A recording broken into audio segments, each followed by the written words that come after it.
have your attention, please? The ceremony that you are about to witness is an army wreath-laying ceremony to be conducted by the director of OPM. It is requested that everyone remain silent and standing during this ceremony. Thank you.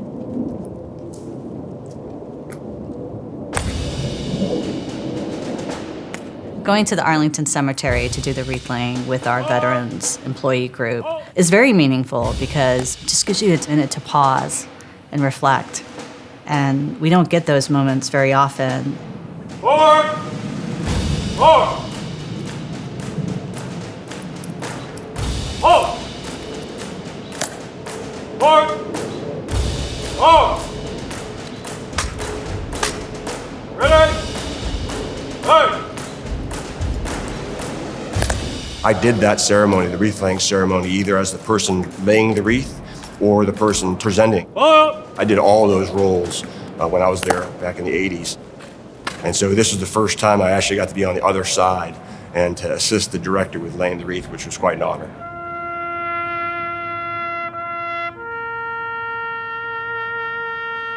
I don't have family members who have fought, but I'm always trying to find ways to listen and understand what those experiences have been. I just think it makes me a better person and a better leader.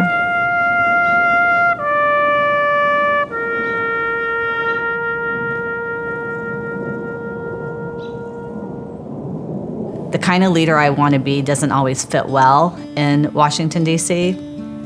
You constantly are battling against kind of this imposter syndrome of like, you're not the most assertive or the loudest. Should you be here? Are you qualified to be here?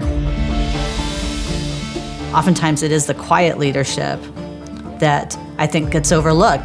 That's actually been an issue in the Asian American community. We need people of all shapes, sizes, and stripes in the federal government. I've had these opportunities in my life where I've just had to step forward and be courageous. As scared as I was and nervous as I was, it was important as an Asian American woman to take that lead.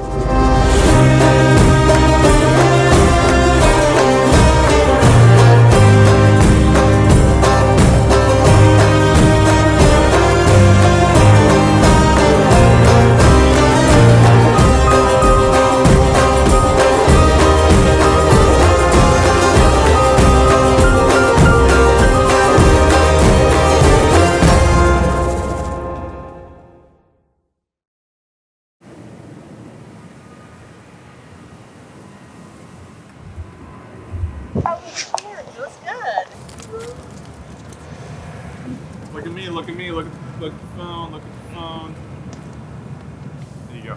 Perfect. Thank you. Thank you. Okay, read so we have 30 seconds. Okay. Okay. Thanks, Reed. Thanks, Angie. Put me out there.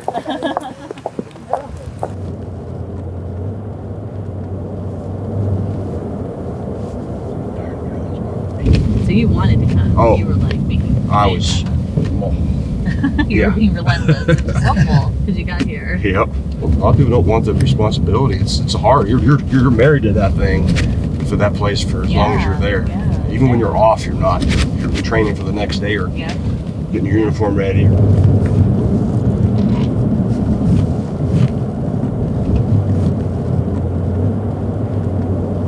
Happy birthday, by the way. Oh yeah, thanks.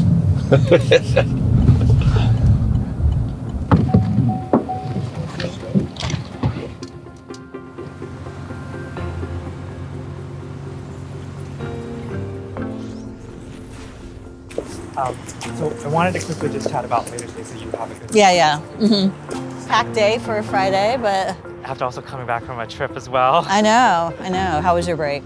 I stayed here. I told myself I wanted to do a little bit of nothing since I was going to be doing a lot of everything the next few Oh, really? weeks. Yeah, I know. Are you settled in yet? I am. In your place? Where are you? Karen. She's extremely busy, but if you talk to her any day, you wouldn't even realize that like all of this is on her plate and how she has to carry herself. Somehow she has brought it down to a science of like, this is who she is, and she just takes all of it with such grace and passion and strength. All right, so what's on the calendar for tomorrow? Tomorrow, you have your joint hearing with OMB. That's Big right. deal. Okay. Yeah. And DOD.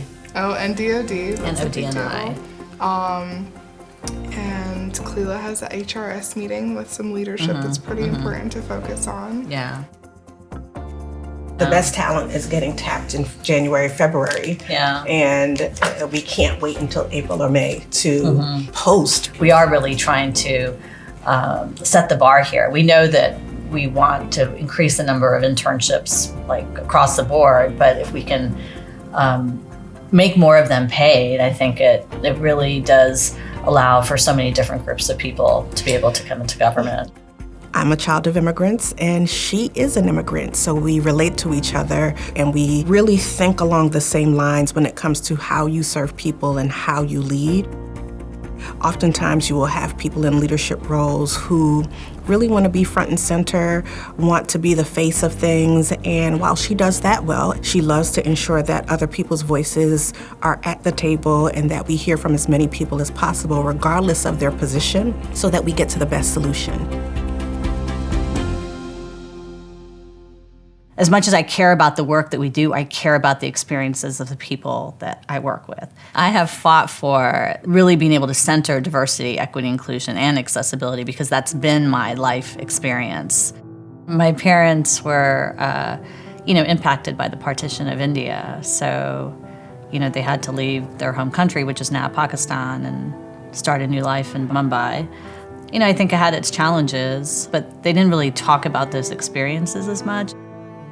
When we came to the U.S., my father was a psychiatrist, and where they needed my dad was in these rural areas around the country. So we were this Indian family dropping down in these like really small towns in the South, and sort of completely different experience from coming from Mumbai. There were only very few Indians in the town where I was in. But I always felt different. My hair was different, my color was different. So it was always feeling a little bit like an outsider. I remember just really trying so hard to fit in and trying to figure things out because it's not like my parents were a guide. They just grew up in a completely different time, era, different country, different set of norms and culture. And I remember when I was on a school bus in Pineville, Louisiana, and I remember that I was making friends with Black female students, and then I had friends with, these white female students, but they weren't friends with each other. I remember one day, one group saying, "Come over here, Karen, and sit with me," and another group, "Come over here, and I just remember just being really, like at 10 or 11, being like, what do I do? And that was the starting of my experience of how things were so segregated. And I came to learn after the fact that the school district I was in Savannah, was under a desegregation order the whole time I was going to school. I just figured this is what you do when you're in school, is that you get bused across town. My mom, she was always just such a very strong female and always took charge of things. And, just in my personal life, when my dad fell ill, like he was the one with the degree and the ability for the family to earn money, and she didn't. So she went and worked in the flea market and got her license in real estate and just any way to kind of make sure the family could make ends meet. And I think for me, it was a mix of like what I needed to do to not only kind of survive, but like excel and not wanting to be a burden on my family.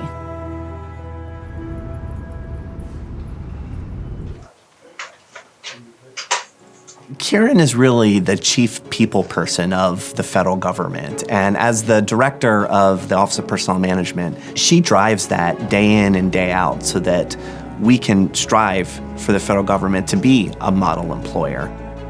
There are 2.1 million civilian employees in the federal government.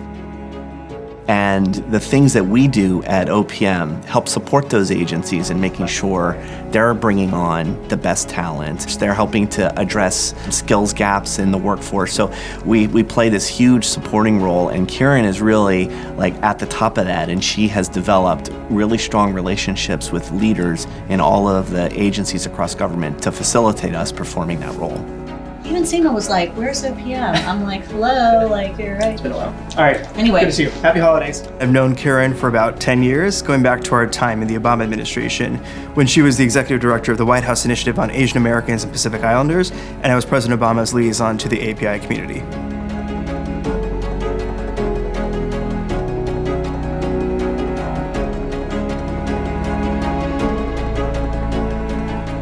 think Kieran's time leading the White House initiative prepared her for this current job as OPM director in a couple of different ways. I think first and most importantly is she is relentless. She is undeterred, she is scrappy, she's really good at figuring out how to cobble together resources and get people and get them bought into what she's trying to accomplish.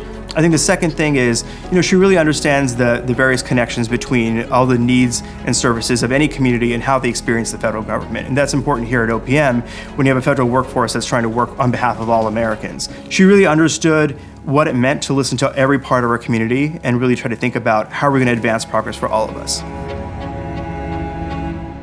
When I was graduating from law school, the job I wanted was to work in the Civil Rights Division. What I saw in the world just had such a huge emotional impact on me, and I just was like, I have to do something about it. I can't just sit and kind of watch what's happening. Then I was just very passionate about social causes and social issues, and civil rights was a passion and why I wanted to be a lawyer. I went for the interview. I remember going in thinking to myself, okay, I'm not gonna put a lot of stock in this because I'm not gonna get this job because I'm competing with all the folks at all these great law schools. And lo and behold, I get the letter that I'm 1 out of 5 in the country. And so that was my entree into the federal government, was to work at the Department of Justice in the Civil Rights Division. It was also interesting being a young woman of color, in my late 20s, and being told I have to wear pantyhose and skirts to the courtroom, and having older white gentlemen across the, on the other side who just couldn't believe, oh, you're representing the government. Seema and Jenny are my colleagues in the administration, and I've known them for a very, very long time. From when I landed here in DC, more than 20 years ago. They had such drive, and they cared so deeply about the people around them. And so I have some really important mentors who just supported me to take the leap, and that they would be there to help me. And I think that's what brought us together, right? Is wanting to make sure there was a voice for Asian American women across a spectrum of social justice issues, and that just resonated with us because we recognized that often those voices don't have a seat at the table. So much of this, our relationship and friendship, both personal and professional, has been, I think, for me, so gratifying and so rewarding. We want to do meaningful work, and we want to do it with people we respect. And I think about all the times that I would call you all up and say, should I do this or that, or just relying on each other. And just over the years, sometimes we don't talk for a little bit, but it's always coming home, and there's always these pivot moments, I think, in our careers where it's coming home to say, here's where I am, and here's what I'm facing, and what do I do? Yeah. I love these times where we can just hang out, and I know how busy we can all be. So, but I really do treasure these moments of just being able to hang out and spend time. And we don't get to do it enough. That is the problem. Absolutely. Well, let's make sure we do it more. I know you have a meeting to get to. I know you guys do as well. Bye. Okay. So good to see you. So I was nominated by the president to be the director of the Office of Personnel Management.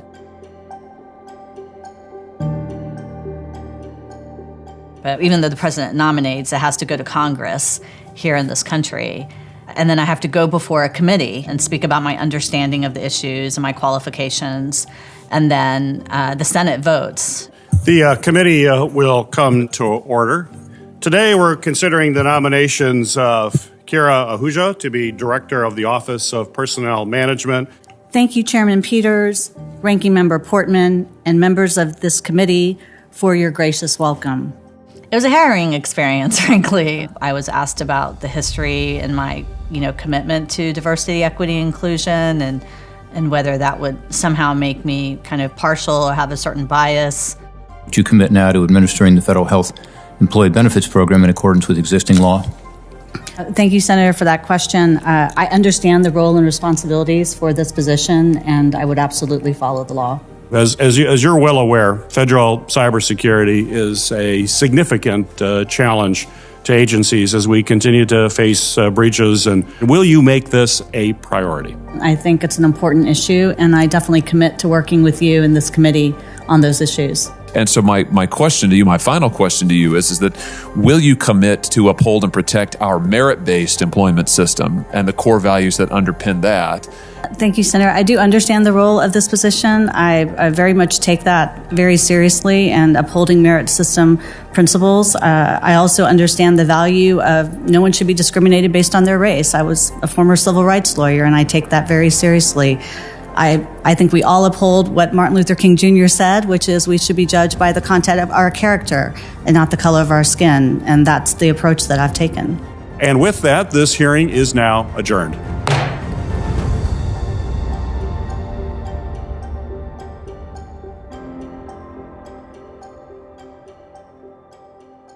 It was a tough experience, and that's unfortunate, because I think it sometimes does dissuade people from going through the confirmation process. But I think it was important as an Asian American woman to be courageous.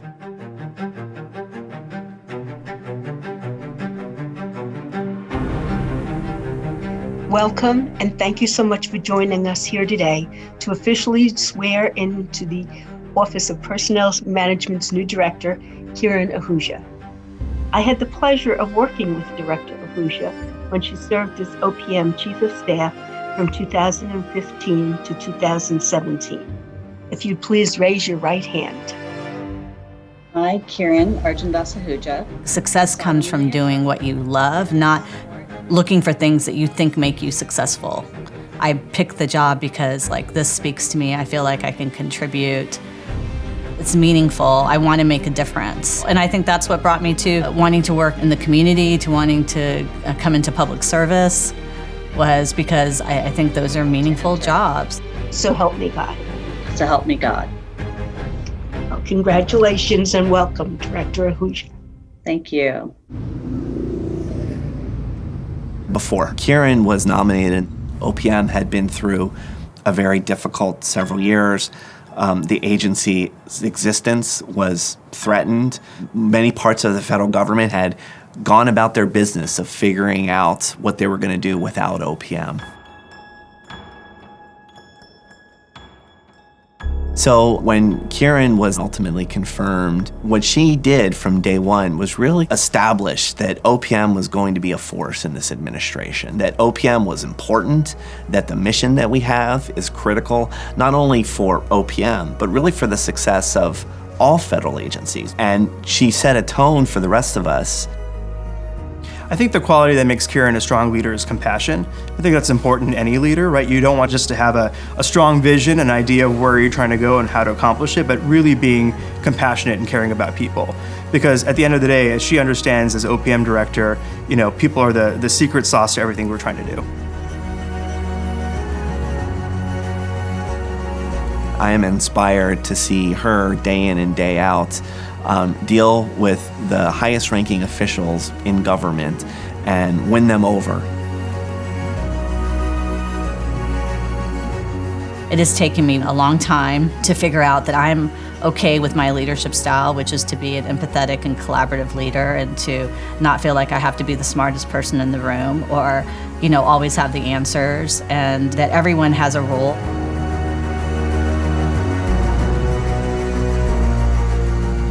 We have to have people of every walks of life, every stripe, because that's the community we serve. That's the American public. And if we don't have those individuals reflected, then we don't know how to best serve those communities.